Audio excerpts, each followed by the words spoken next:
Our interns for the first half of 2021 will be giving presentations to you on international topics they've chosen. I'll introduce each intern prior to their address. We'd like you to ask questions through the Zoom Q&A function at any time during the presentations. You can direct your question to a particular speaker, or if you wish, to the panel as a whole. Our first presentation is from Adjoa Asan, a fifth-year student at Western Sydney University, studying international studies, law, and applied leadership and critical thinking.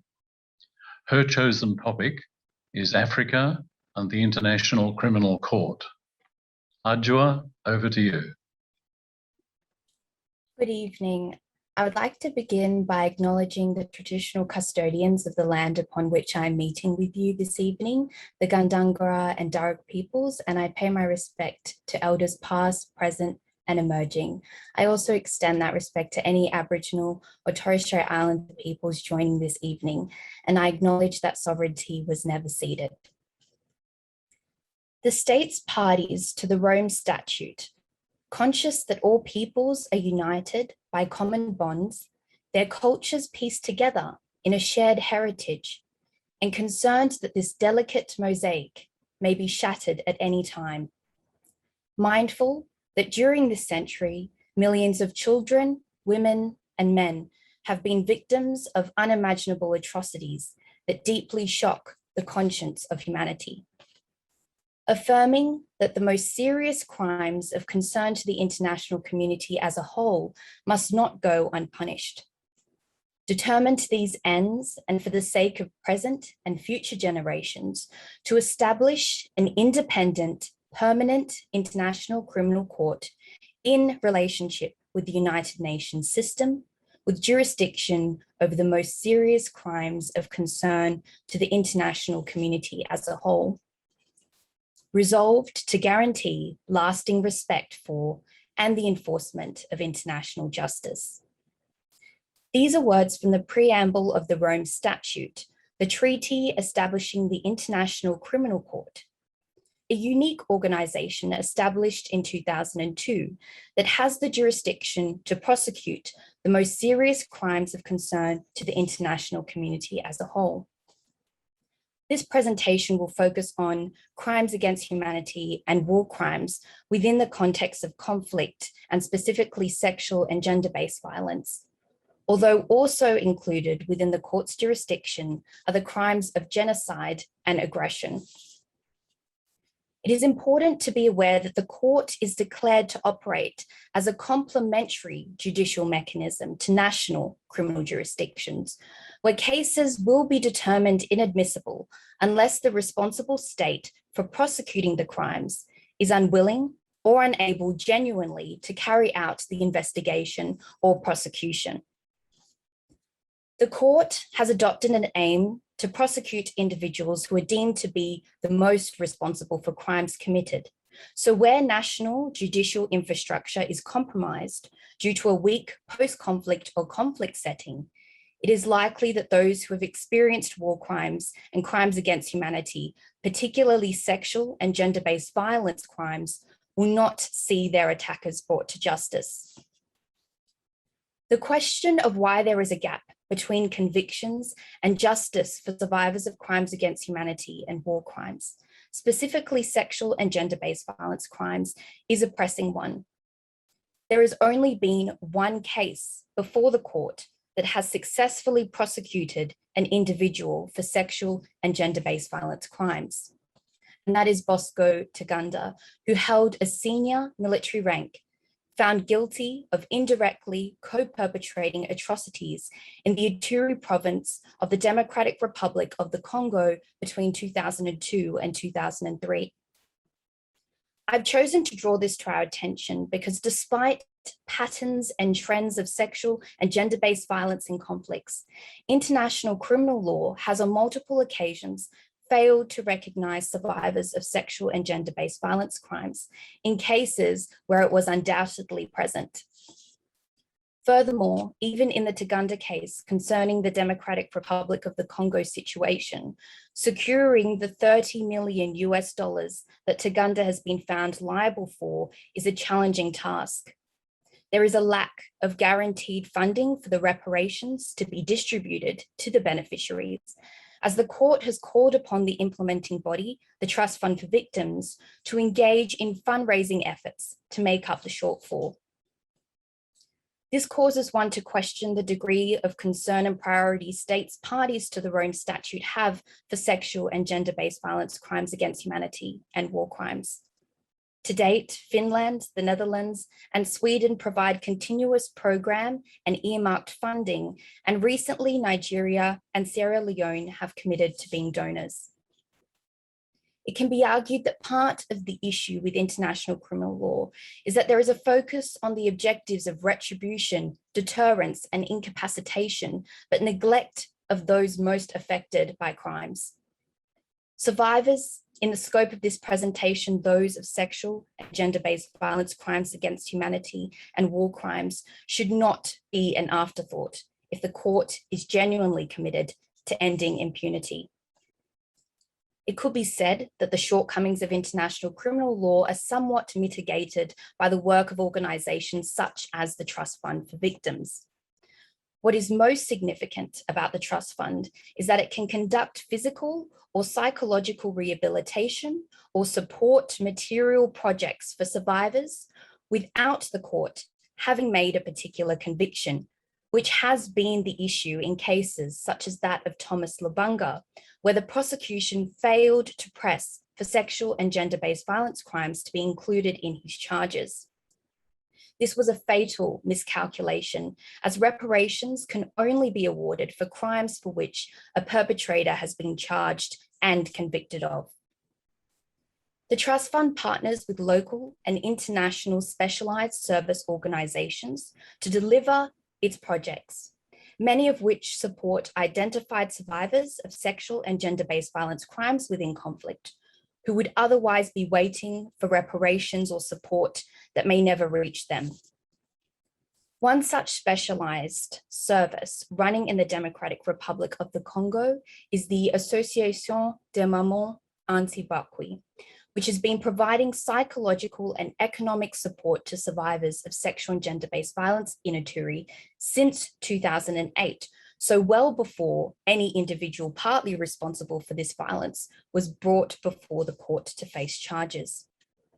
Part of its work has included integrating male survivors of sexual violence into its programs, an ongoing challenge, and providing medical referrals for predominantly female survivors of sexual and gender-based violence, who are then able to have their gynecological complications addressed and treatment for any sexually transmitted diseases contracted from the violence. Despite the Trust Fund's efforts, it faces, to quote in its own words, a significant longer-term resource development challenge. Whilst the International Criminal Court's work is in punishing those deemed most responsible, it continues to face challenges in bringing perpetrators of sexual and gender-based violence within conflict to justice. Even where it does, such as in the Tagunda case, reparations cannot take away the pain and suffering. One becomes wondrous of what value judgments are being made as to who is and who is not counted as a survivor and victim, and how atrocities that deeply shock the conscience of humanity can be quantified. Whilst the Trust Fund for Victims' general assistance mandate is a significant tool in ensuring that victims excluded by the court's processes are not abandoned entirely, the truth is that the barriers facing survivors of sexual and gender-based violence international crimes can be so great that only certain individuals have access to the support provided. What can possibly be done? As stated in the Rome Statute, measures at the national level and international cooperation should be enhanced.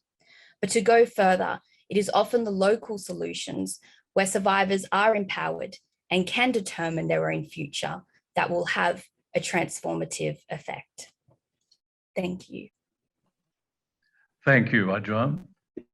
Our second speaker is Sanjay Balakumar, a fifth-year student at the University of New South Wales, studying for bachelor's degrees in international studies and law. His address tonight, entitled Between a Rock and a Hard Place, Why the US, not China, should be Australia's biggest security concern. Sanjay.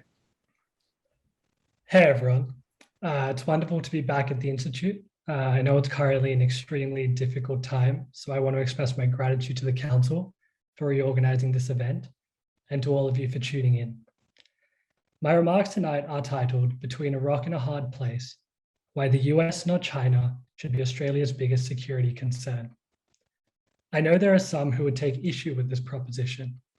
Many would outright disagree with its premise, but I will attempt to explain why I hold this perspective, in particular by examining two specific questions.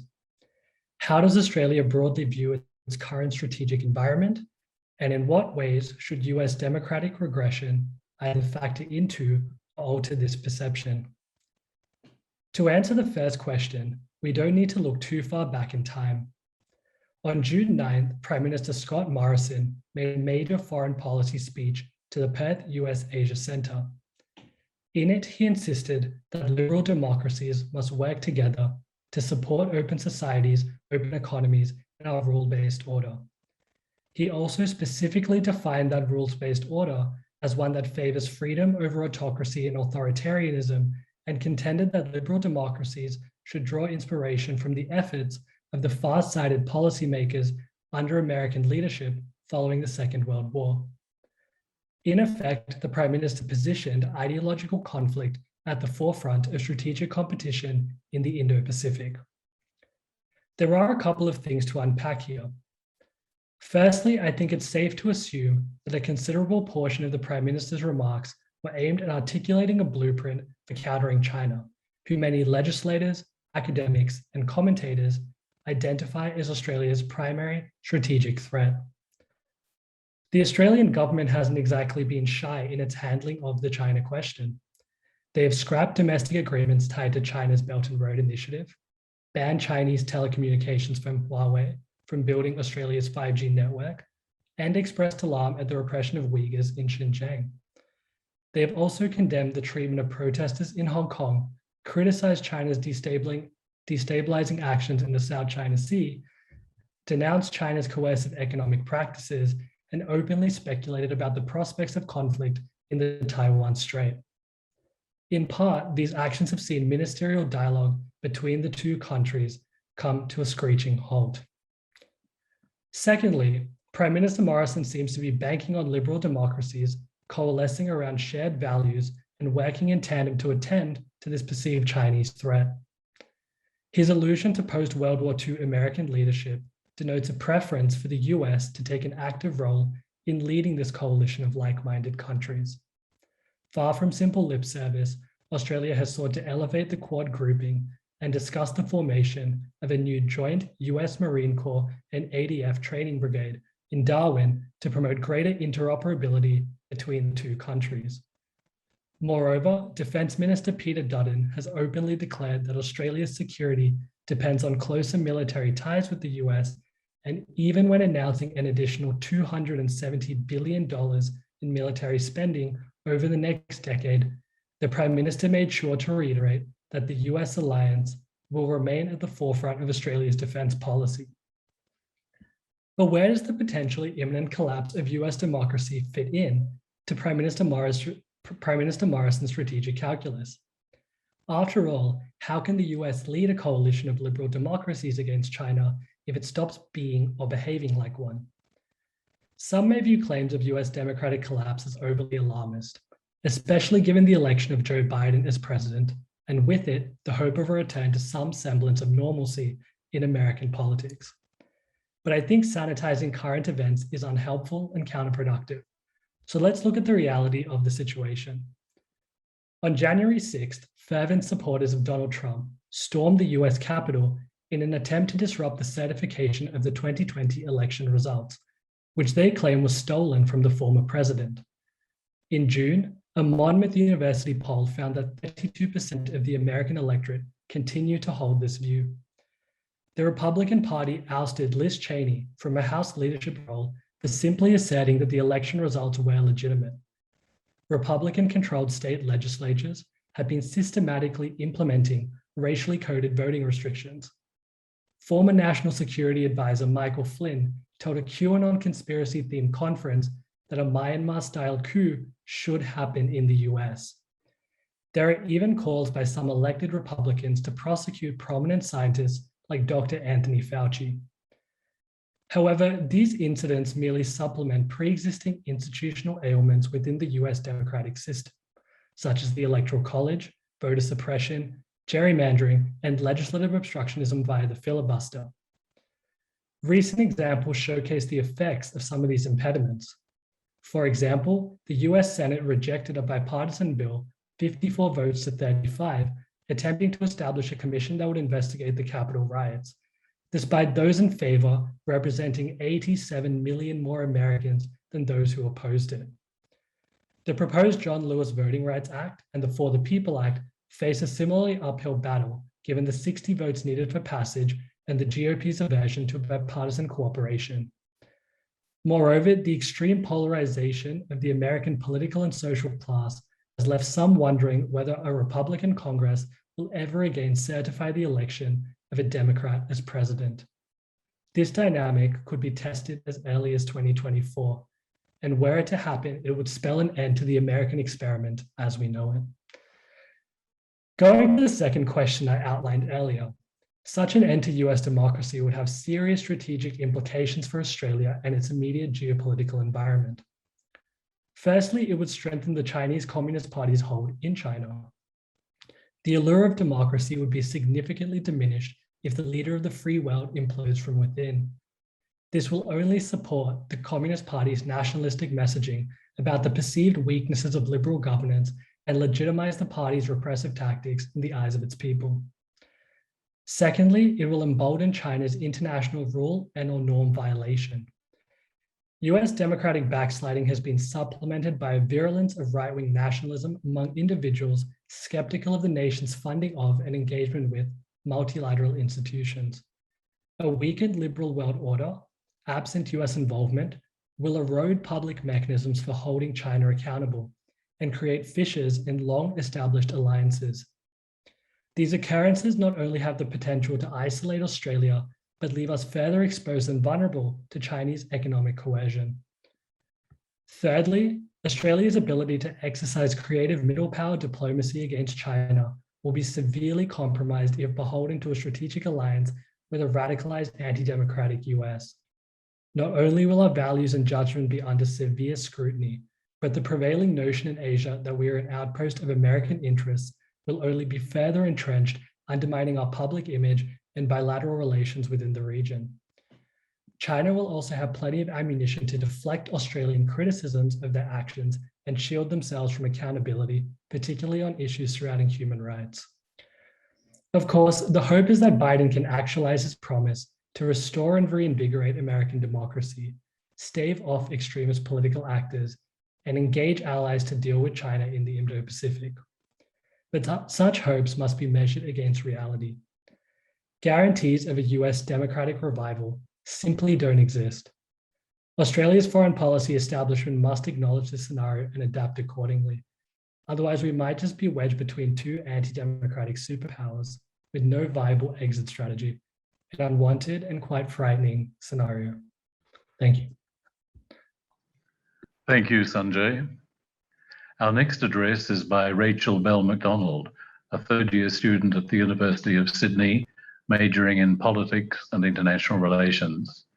Her presentation is entitled Taiwan, the Most Dangerous Place on Earth. Over to you, Rachel. Good evening, everybody.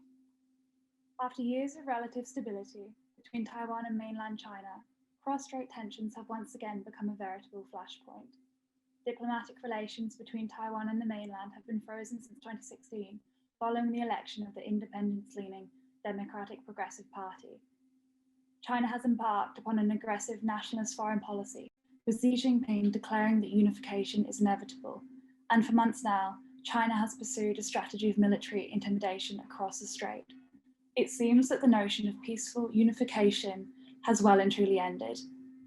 And so in May of this year, The Economist published an article on Taiwan.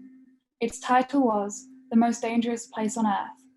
The article was full of doom-laden prophecies of a pending cross-strait conflict and the uneasy, unsustainable status quo that now apparently fills the void before war. But here is the critical issue.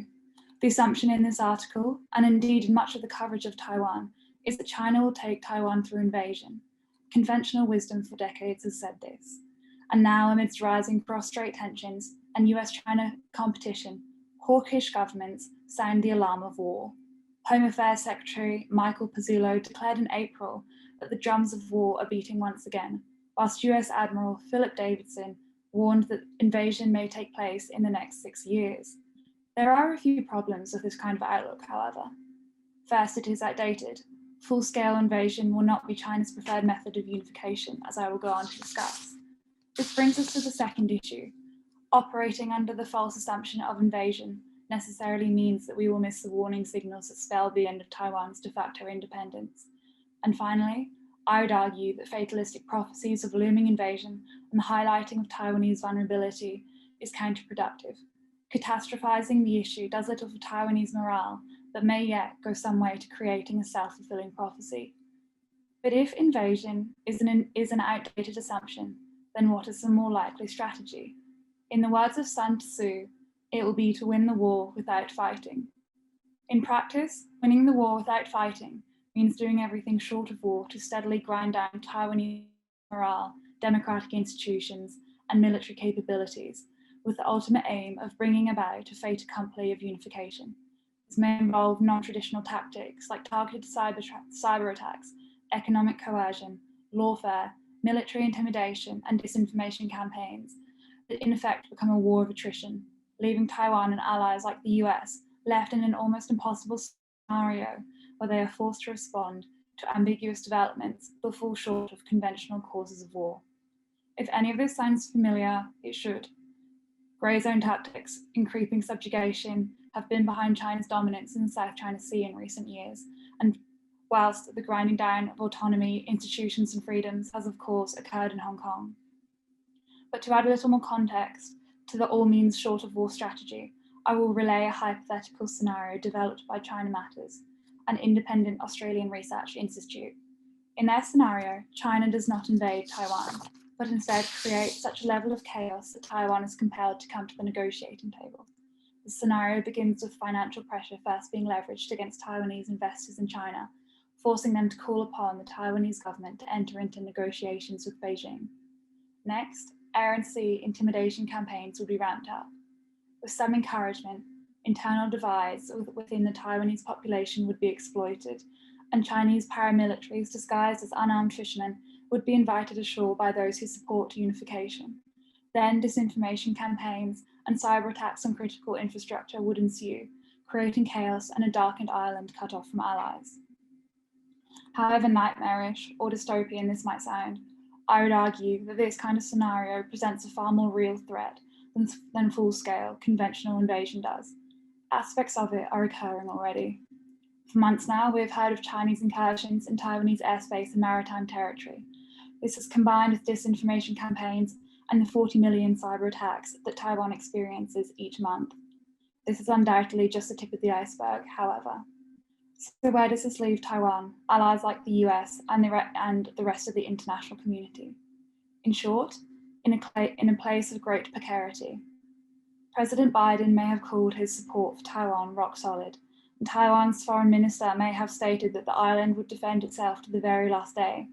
But Beijing's calculus is predicated on avoiding an outright war, with each individual action by China insufficient to warrant a military response. It is near impossible for Taiwan or allies to know when they should react meaningfully to these pressures. But in the remaining few minutes, I will attempt to lay out a few avenues that may go some way to counteracting this strategy. In broad terms, the focus here should not be one of lagging reactions to Chinese pressures, but one of proactive strategies designed to shore up Taiwanese resilience and work against the subliminal pressures leveraged by Beijing. So where China wants to sow domestic divisions, squeeze Taiwan's space in international institutions, hollow out Taiwan's economic competitiveness, and ultimately create conditions where Taiwan feels isolated and vulnerable, partners like the US must work to do the opposite. Embedding Taiwan in the liberal international community by entangling it in trade and investment agreements is one way to do this.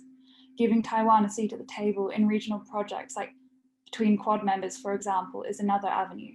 On a more symbolic level, including references to Taiwan in communiques like the one we saw at the G7, but also in regional and bilateral statements, will be critical in proving to Beijing and the people of Taiwan that the fate of this island matters, that it is not as isolated as Beijing would have us believe, and that actions against Taiwan will have regional and global ramifications.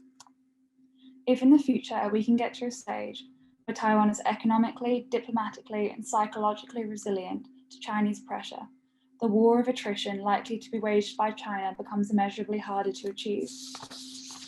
In closing, recognizing the nature of threats facing Taiwan is the bare minimum for the international community, but simply catastrophizing the issue by calling Taiwan the most dangerous place on earth and harping on about the drumbeat of war does little for Taiwanese morale and, more importantly, fails to accurately characterize the threat. A more worthwhile pursuit is proactive inclusion and engagement with Taiwan, so that in the face of rising pressure, threats and coercion, Taiwan does not face it alone. Thank you. Thank you, Rachel. Our fourth speaker is Alice Nason, a student of Politics, International Relations and American Studies at the University of Sydney. Rachel's address is entitled "The Blob from Trump to Biden, America's Fitful Commitment to the International Order." Alice.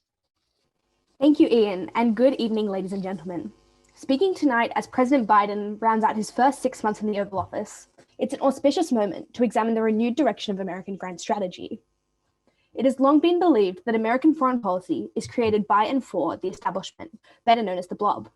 This bipartisan group of Washington elites are defined by a shared commitment to an international world order crafted around liberal principles and American primacy. Belief in the legitimacy of and the responsibilities entailed within primacy are deeply rooted in the American diplomatic psyche. Today, despite Biden's host of reassuring foreign policy programs, these officials are concerned for the collapse of this strategic tradition after years of challenge. I wanted to devote half my time this evening to reviewing how the Blob got to its current position, examining the fluctuating status of the foreign policy establishment across the presidencies of Obama, Trump, and Biden. I then wanted to answer a few of the key questions that emerged from this period of disruption. Is the Blob on its way out? What's been the root cause? And what will the implications be for America's future engagement with the world? To me, the importance of addressing these questions is self-evident. America's grand strategy has set the terms for international relations for decades. As Sanjay made plain, this is an especially incontrovertible reality for Australian policymakers, as one of America's most resolute allies concerned with American reliability. With foreign policy doctrine being continually fleshed out by decision makers in Washington, understanding the dynamic shaping this conversation is crucial to any meaningful predictions about America's evolving role in world affairs. The modern presidency has introduced renewed scrutiny to the ascendancy of the Blob. First revisiting the Obama administration, we observed the president's ability to challenge conventional foreign policy principles. Having campaigned as an outsider, Obama came into office criticizing the excessive and costly overseas entanglements innate to a liberal internationalist foreign policy. President Obama was discriminating about the use of force and hesitant to formally delineate and adopt a strategic concept, much to the discomfort of the establishment officials within his administration. However, his criticism of the Blob was narrowly focused.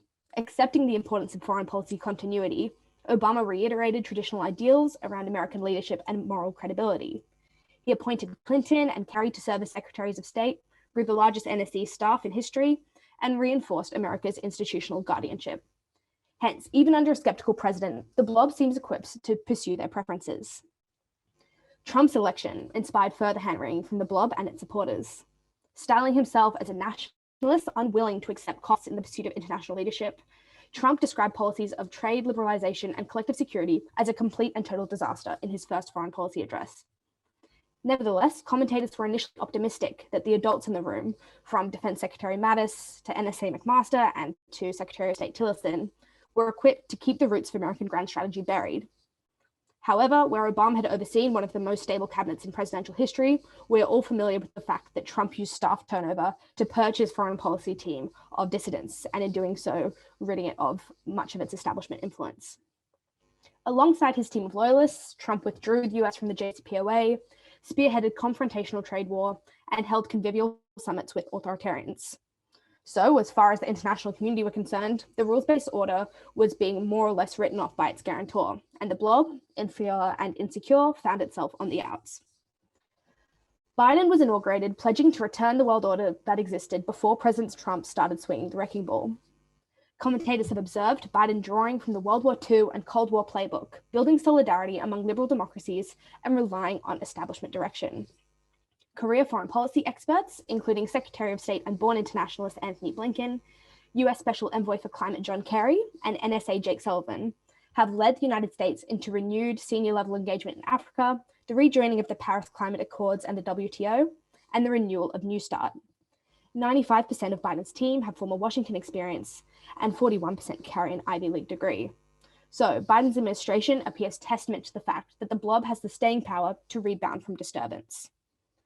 So now as the blob catches its breath, we have to realize that the identity crisis can't be undone by a single election. Trump's noisy critiques of the establishment and its ideals were not just grandstanding. By 2016, the United States was formally committed by treaty to defending more countries than at any time in the nation's history. Democracy promotion ventures have led the United States to be bogged down in costly military occupations in failed states. Despite America's material and ideological investment in this ordering over the decades, according to Freedom House, 2020 marked the 15th consecutive year of a decline in global freedom. American policymakers and the public seem to have recognized these realities. The success of Obama and Trump, and even candidates like Bernie Sanders, are indications of a public revolt against many of the tenets of liberal internationalism. Polling data attests to the fact that while Americans want to remain a global superpower, they are certainly apprehensive about the costs. In academic circles, liberal ambitions have been described as the hell of good intentions and a false promise.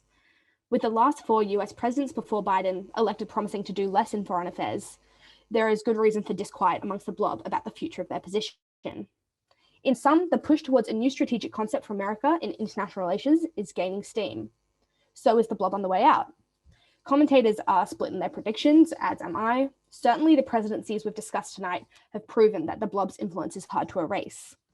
These elites are embedded across the NSC, the intelligence services, the state and defense departments, as well as a conglomeration of think tanks and advocacy groups in the foreign policy planning network.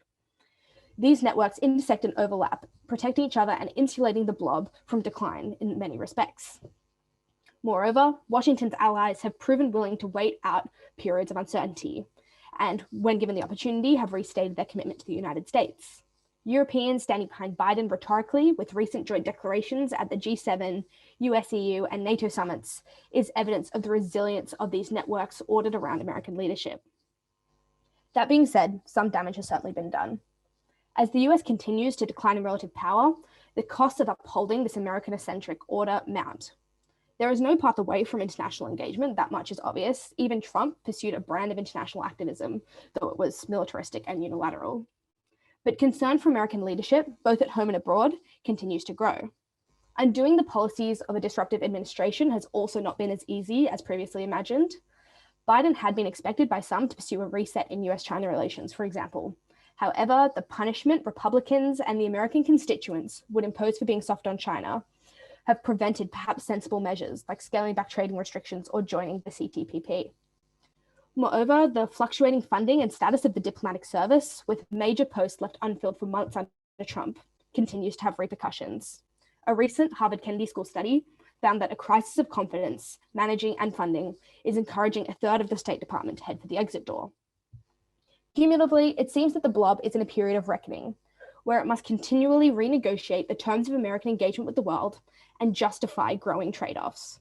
If the blob does not evolve and recognize the need for retrenchment alongside power projection in an evolving international context, they may find themselves further or even permanently sidelined. For the blob's critics, the challenge will be to promote an effective alternative. The desire for a new foreign policy doctrine for the 21st century under a darkening sky is growing. While the blob has the conviction, insight, and privileged position to shape the strategy, it needs to reconcile its ideals with realities on the ground. Thank you. Thanks, Alice.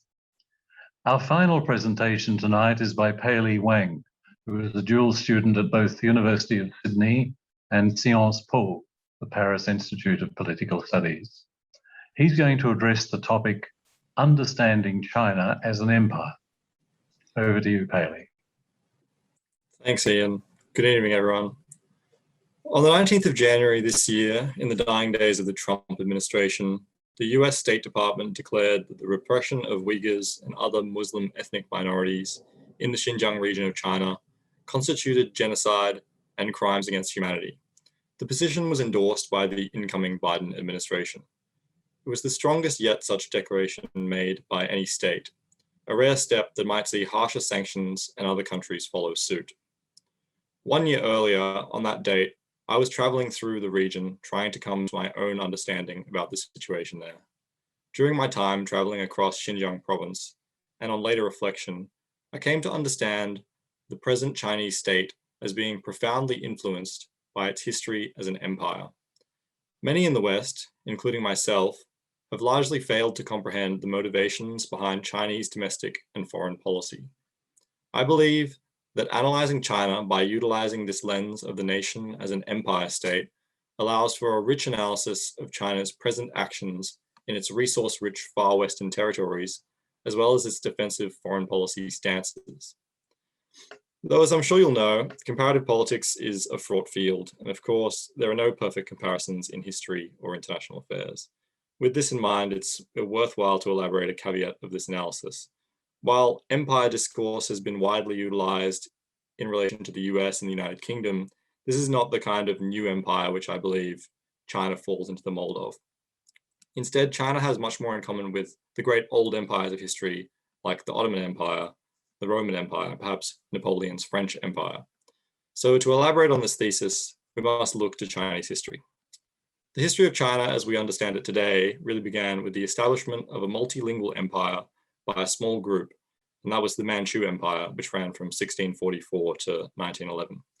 Also known as the Qing dynasty, the empire was based out of Manchuria, but eventually spread to an area larger than China today, encompassing Mongolia, Xinjiang, Tibet, the traditional heartlands of the Han, as well as, of course, Manchuria. While previous dynasties had held territory as far as Xinjiang, the Qing dynasty was the first to effectively control these peripheral regions through an imperial bureaucratic state. The relations of subjects to the Manchu Empire was initially quite different. Though the Manchus set about to assimilate military elites, Manchu administrators spoke to each region in their respective languages and did not introduce a standardized Chinese language.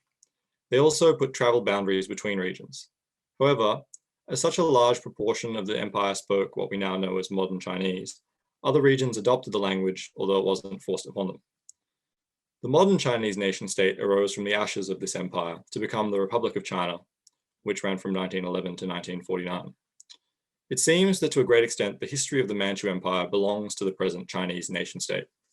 What's more, China still feels a strong connection to the Century of Humiliation, which saw a series of defeats of the Manchus by Western powers in the 19th century, culminating in the signing of a number of unequal treaties which the West imposed as punishment, forcing the empire to open up some of its ports to trade and foreigners. The modern day communist narrative holds that the Qing dynasty, though it was a separate state, was humiliated and that the present Chinese party state must arise and take revenge.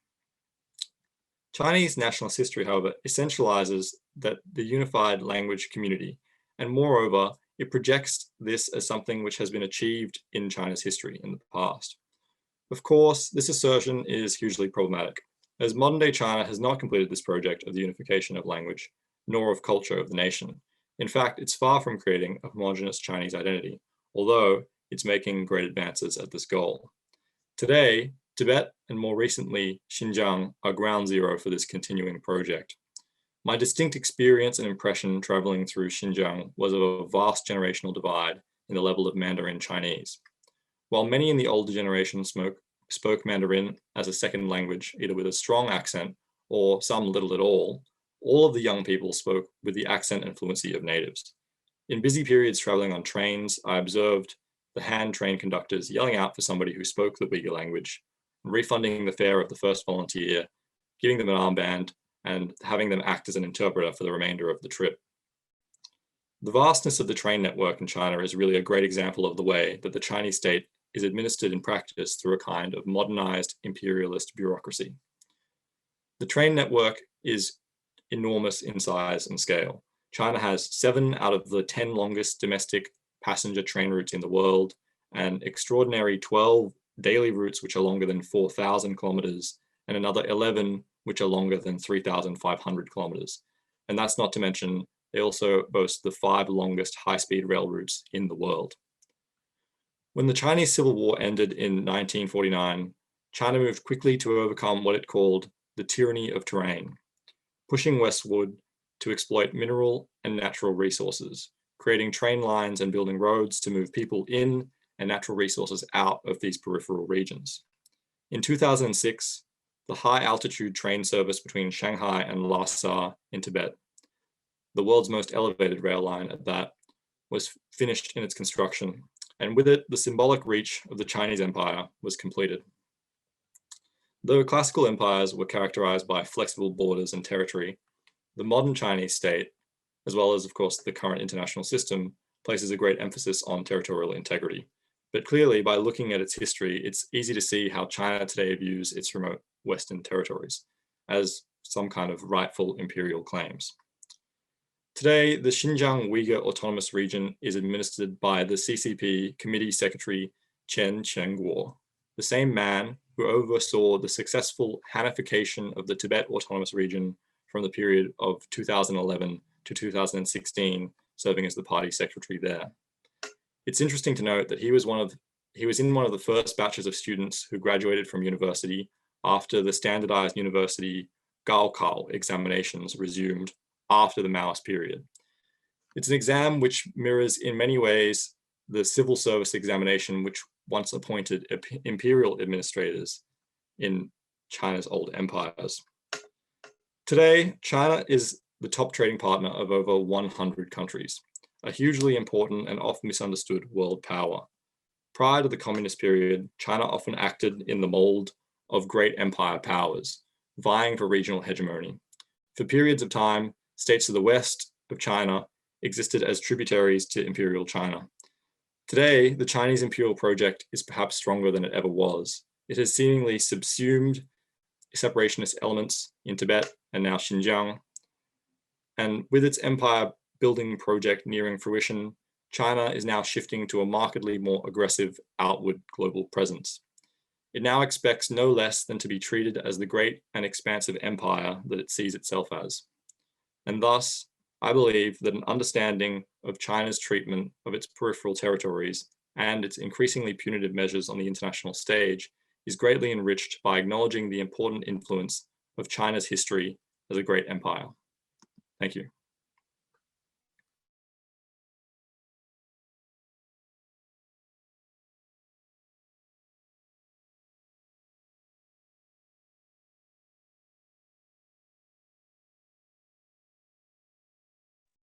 Thank you, Paley.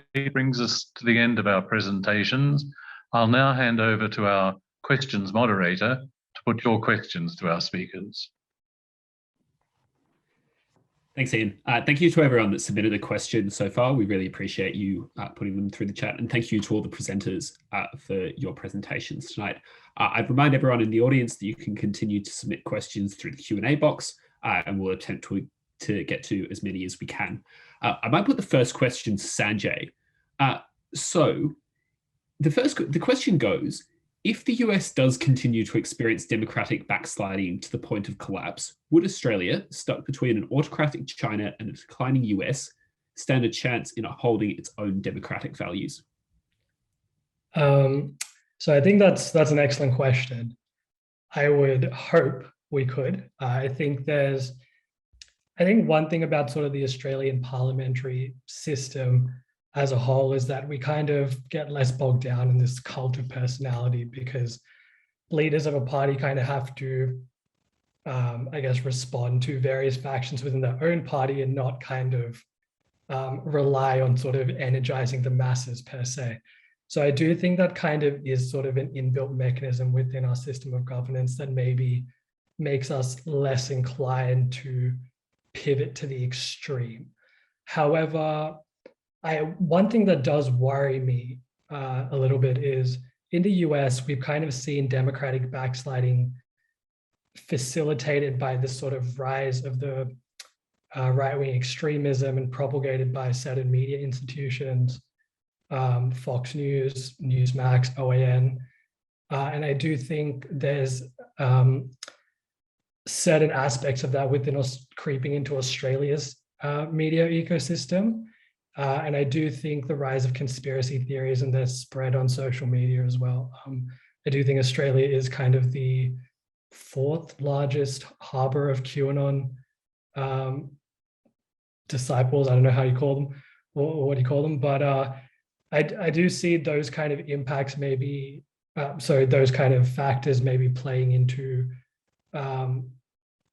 I guess, democratic regression here, and we need to stay vigilant in Australia to some of those forces that are similar to what is being experienced in the US. Fantastic. Thank you, Sanjay. I might put the next question to Ajoa. So sexual violence against the Yazidi women during IS's rule has been widely covered in the media. I was wondering if you could comment about how the ICC and national or international law has responded to this particular case study. Thank you for the question. When it comes to international criminal law, as was alluded in the case of sexual and gender-based violence against women, it is very difficult to bring the perpetrators of this crime to justice. And this can be enhanced by the fact that these countries in which crimes have been committed are experiencing increased weaknesses because of the conflict situations and the challenging security environments. So if we're talking specifically about the International Criminal Court's response, it has and will continue to experience difficulties in order to respond to that situation. And that is enhanced by the fact that the Rome Statute actually gives the United Nations Security Council the power to defer investigations into countries or actually refer situations. So because of the makeup of the United Nations Security Council, which includes the US and China, Russia, and the other states, they can actually block investigations and interventions by the International Criminal Court. So we've seen that already in the case of Syria, challenges to actually even intervening in that conflict. And then we see these crimes continuing to happen. So in terms of the International Criminal Court's capacity, it would have to, as I was mentioning, the Trust Fund for Victims, which can intervene in a situation before prosecutions and convictions are actually made. But this would be heightened in difficulty in implementation because of the very challenging security situation. And also, if we look at the local level as well, it's very difficult for women who have experienced sexual and gender-based violence, as well as men, to be able to access the support that they need. And that is for a host of reasons, including stigma, as well as any barriers they face physically because of their security situation in the country. So that would be my response to that question.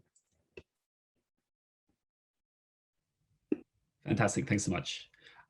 Might put the next question to Alice. So even in the wake of the huge staff turnover during Trump's presidency, commentators continued to observe continuity. Was the blob still influencing decision makers, or were there other forces pushing Trump towards a similar grand strategy to previous presidents? Sure. I think we're only just being able to answer this question in a comprehensive way as we're able to review the Trump administration with the benefit of hindsight. Certainly, I think, especially at the start of the administration, as Trump was doing a lot of learning on the job, he was willing to accept direction. And it was those officials who were later purged that were at the sort of helm of the ship in terms of pushing Trump towards continuity. But amongst turnover, there was definitely anxiety about whether that could endure. And it was proven in many respects that there was still forces compelling Trump to adhere to many elements of this liberal international grand strategy that we described. First of all, I think that the blob was effectively able to maintain an influence across the various organizations that compose this foreign policy bureaucracy, who Anonymous referred to as the steady state.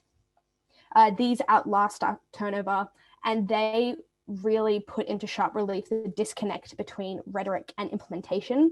So even though it was easy for us as observers to consume only foreign policy through the lens of what Trump was putting out, he was disinterested in the day-to-day practice of foreign policy. So in terms of diplomatic travel and the substantive policy documents from the 2017 National Security Strategy to the 2018 Indo-Pacific Strategy, you can see a lot of the conventional elements remaining. And I think that is a real testament to the enduring and underlying influence of the blob, even if it wasn't at the highest level of those appointed positions as they were replaced with loyalists. Beyond the blob itself, I think there still remained other propelling forces to continuity, even amongst loyalists like Pompeo. Those officials were to different degrees socialized within some elements of this traditional consensus about America's role in the world. And you can see Pompeo making claims about a liberal international order from various Osman summits, even if his vision was much starker in terms of the national sovereignty it emphasized. But the conventional travel patterns pursued by Trump's appointees are different testaments to the fact that even though at the presidential level it was disruptive, there were these underlying forces of continuity that kept grand strategy on course.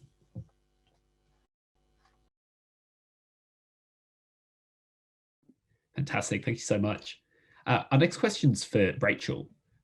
In relation to Taiwanese resolve, what is the impact of China's crackdown on Hong Kong and the departure from the one country, two systems policy? In your view, would this undermine the appeal of Chinese rule? And does this matter in the short term or even in a post-unification scenario? Yeah, so that's a great question. And actually, when the one country, two systems policy was kind of up and running, and people had greater belief in it, i.e., before Hong Kong started to experience the crackdowns, a similar scenario had been floated by China in relation to Taiwan, and that was kind of seen as a halfway stepping point potentially between the de facto independence and full incorporation with the mainland. Obviously, over the years, we've seen that just fundamentally, China will not be satisfied with the one country, two systems system in Hong Kong, let alone like Taiwan, which has been the missing piece of the puzzle for 70 odd years now. And so for Taiwanese people seeing the events in Hong Kong, I expect it enforces their beliefs that there will kind of be only two ways out of this issue. It will either be a maintenance of the status quo and the kind of de facto independence that Taiwan has now, or it will be probably full incorporation into the People's Republic of China. Whether if in the future China potentially incorporates Taiwan, but under the banner of the one country, two systems rule is yet to be seen. But my gut instinct is that there's no kind of international belief in what the one country, two system represents. And so it would be seen as a farce and would potentially, dampen the glories that Xi Jinping or the CCP can claim from reunifying Taiwan. Thank you so much. Our next question's for Paley. Do you think that Beijing's treatment of Uyghur Muslims is seriously undermining China's global ambitions? And if so, how do you think it's doing that? Look, in answer to the question, I think realistically, so far the answer is it isn't. The US was the first country to claim that China was carrying out a genocide against the Muslim communities in Xinjiang, including the Uyghurs. They've so far implemented relatively limited sanctions, including freezing the assets of the CCP secretary and a number of other officials in that region. Look, I don't think it's really enough, if I'm honest. So the answer to the question is really that's up to the international community now. Obviously, China reacts very differently, perhaps poorly to punitive treatment, but varying countries have had different levels of success with different diplomatic efforts aimed at China. And certainly, I think that there is some resolve in the international community to act on the treatment of Uyghurs. So I'm hopeful that there'll be movement in this space. Fantastic. Thank you so much. The next question is addressed initially to Sanjay, but I actually want to put it to the whole panel because I think a few of you will have interesting thoughts on this. How is the EU, China, and other traditional allies dealing with and factoring in possible US decline? Are they concerned? And what are the other lessons from from what other countries have been doing for Australia? That's a great question.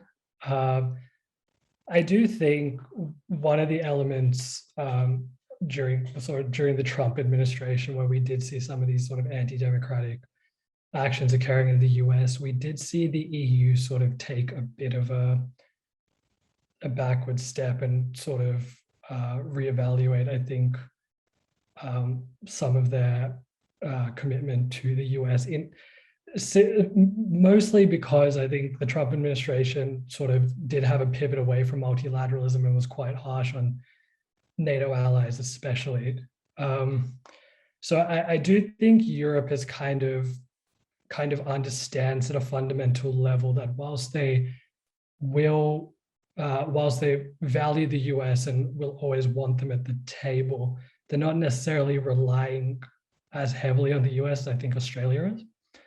And so that's how I'd probably see how the EU is kind of responding. I mean, an example, again, would be climate change and just how the EU is kind of just powering forward with that, irrespective of kind of how the US treated that issue during the Trump administration. So I think, yeah, sort of treading a more independent path than Australia. So yeah, if anyone else wants to jump in and kind of elaborate with some thoughts, yeah.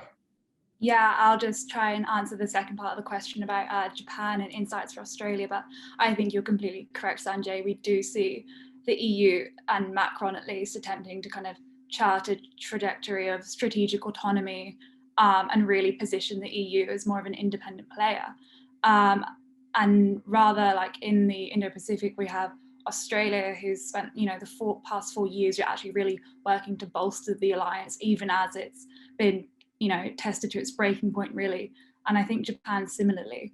And I think that probably fundamentally comes down to entirely different geopolitical circumstances. So in the Indo-Pacific, you've got Australia always reliant on a great and powerful friend. And we, of course, have Japan with a strong alliance with the US, also extremely good relations with Australia. And Japan, of course, has their peace constitution. And as well as extremely rocky or historically rocky relations with China, and now kind of fluctuations. And so those underlying, I think, geopolitical tensions and imperatives for powerful allies like the US essentially give Australia and Japan and those countries in a similar scenario a choice of whether they, or really no choice, I think, where they just probably have to bolster the alliance even as they perhaps spot risks and democratic decline. Yeah, if I can jump in with a final point on that, I think it's also worth noting that there is, I think within across America's alliance portfolio, there's a lot of variance issue to issue.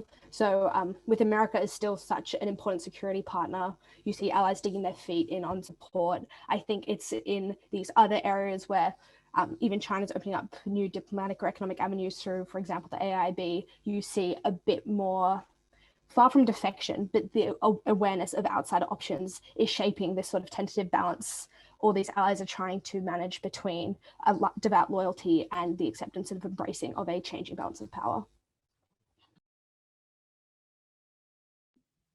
Hey, fantastic. I might just put one last question to each of you. Maybe if I could just get a one-sentence response from each of the panelists. Just if you could drop one briefing memo on the Prime Minister's desk and say this is the issue in international affairs to be aware of, what would you say? So Alice, you're first up on my screen, so you're unlucky, you're first up.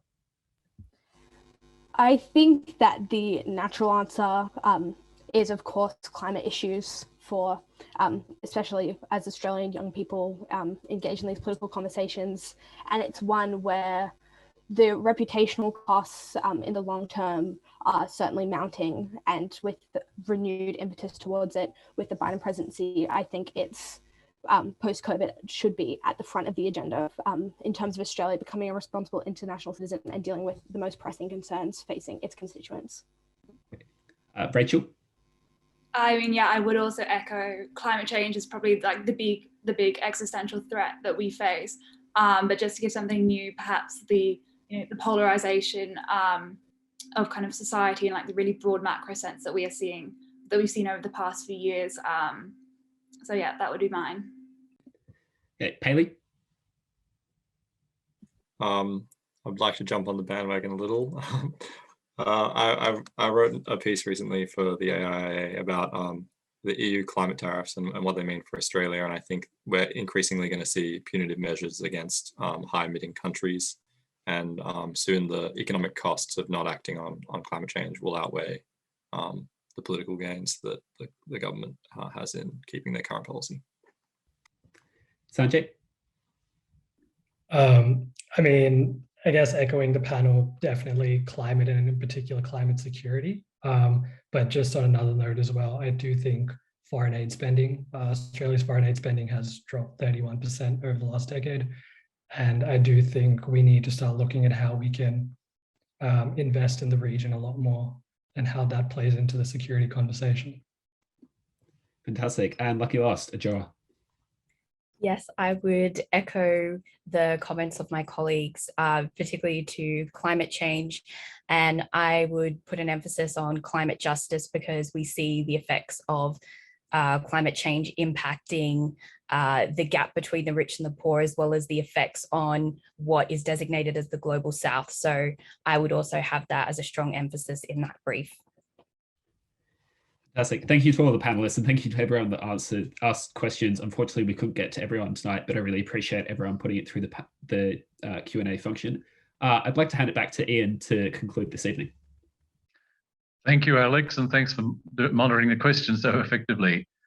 Next week, the Institute will be issuing our regular digest of recommended readings, columns from Glover Cottages. The following week, Tuesday, the 10th of August, we'll have a guest speaker on Zoom, Dr. Ned Borrows of the University of New South Wales at Duntroon, an expert in the ethics of war and political violence. We hope you'll join us then. To conclude our event, my warmest thanks to our interns for their presentations and for their generous contribution to the Institute's activities in these trying times. And thanks to all of you for joining us online and for putting some terrific questions to our panelists. Thank you.